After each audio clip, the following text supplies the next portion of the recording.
সুপ্রিয় দর্শক আসসালামু আলাইকুম, welcome back to my channel cooking studio by অরেন। আজকের পর্বে আপনাদেরকে পাকা কলার মধ্যে একটি ডিম দিয়ে অসম্ভব মজার আর সম্পূর্ণ ইউনিক একটি নাস্তা রেসিপি তৈরি করে দেখাবো।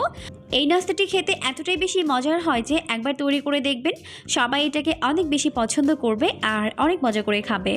আর একবার তৈরি করলেই বারবার তৈরি করার রিকোয়েস্ট আপনার কাছে আসতেই থাকবে। নাস্তা তৈরি করার জন্য এখানে আমি নিয়েছি একটি পাকা কলা। এখন প্রথমে কলার খোসা ছাড়িয়ে এটাকে আমি একটি বোলের মধ্যে নিয়ে নিচ্ছি।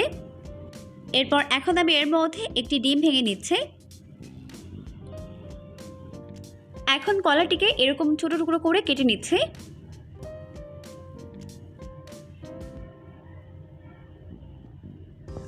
কেটে নেওয়া হয়ে গেলে এখন একটি কাঁটা চামচের সাহায্যে কলাগুলোকে এইভাবে ডিমের সঙ্গে ম্যাশ করে নিচ্ছি।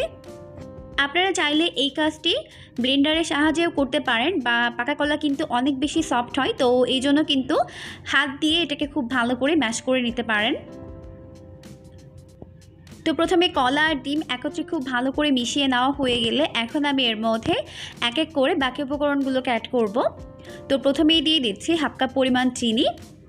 আর আমি এখানে যে পরিমাণে উপকরণ ব্যবহার করব তাতে করে কিন্তু হাফ কাপ চিনিতে হালকা মিষ্টি হবে।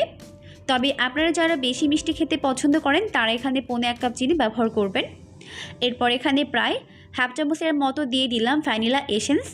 আর এই ভ্যানিলা এসেন্সের কারণে ডিমের গন্ধটা থাকবে না, খুবই সুন্দর একটা ফ্লেভার আসবে। আর এই ভ্যানিলা এসেন্স আপনারা যে কোনো সুপার শপ কিংবা বড় যে কোনো মুদি দোকানেই পেয়ে যাবেন, আর দামও হাতের নাগালের মধ্যে। তো চিনি আর ভ্যানিলা এসেন্স এখন একত্রে খুব ভালো করে মিশিয়ে নিলাম। এরপর এখন এর মধ্যে দিয়ে দিলাম 1 কাপ পরিমাণ ময়দা। চাইলে এখানে ময়দার পরিবর্তে আটাও ব্যবহার করতে পারবেন। এখন ময়দা খুব ভালো করে প্রথমে মিশিয়ে নিচ্ছে। এরপর এখন আমি এর মধ্যে আরও হাফ কাপ ময়দা অ্যাড করে দিচ্ছি। তো আমি এখানে টোটালি 2 কাপ ময়দা ব্যবহার করব। তো এখন এটাকে হাত দিয়ে খুব ভালো করে মিশিয়ে নিচ্ছে। এখন এর মধ্যে বাকি হাফ কাপ ময়দা অ্যাড করে দিচ্ছে। এরপর খুব ভালো করে এগুলোকে মিশিয়ে একটা সফট টাইট ডো তৈরি করে নিব। তো খুব ভালো করে মেখে এরকম একটি সফট টাইট ডো তৈরি করে নিয়েছে। এখন এই ডোটিকে আমি 2টি ভাগে ভাগ করে নিচ্ছি। এখন একটি ভাগ রেখে অপর ভাগটিকে আমি বেলে নিব। আর বেলার সুবিধার্থে একটু ময়দা ছড়িয়ে নিলাম যাতে করে বেলতে সুবিধা হয়। এখন এটাকে বেলে নিচ্ছে। আর এটা কিন্তু অনেক বেশি পাতলা বা অনেক বেশি মোটাও হবে না, কীরকম পুরুতের হবে আমি দেখিয়ে দিচ্ছি। তো আমার বেলে নেওয়া হয়ে গেছে, এখন এটাকে আমি কেটে নিব। তো আমি এই পুরো রুটিটিকে এরকম লম্বা লম্বি করে কেটে নিচ্ছি। তো প্রায় হাফ ইঞ্চির মতো পুরুতো রেখে আমি এটাকে কেটে নিচ্ছি। তো এটাকে লম্বা লম্বি করে কেটে নেওয়া হয়ে গেছে, এখন এটাকে আমি আড়াআড়ি করে কেটে নিব।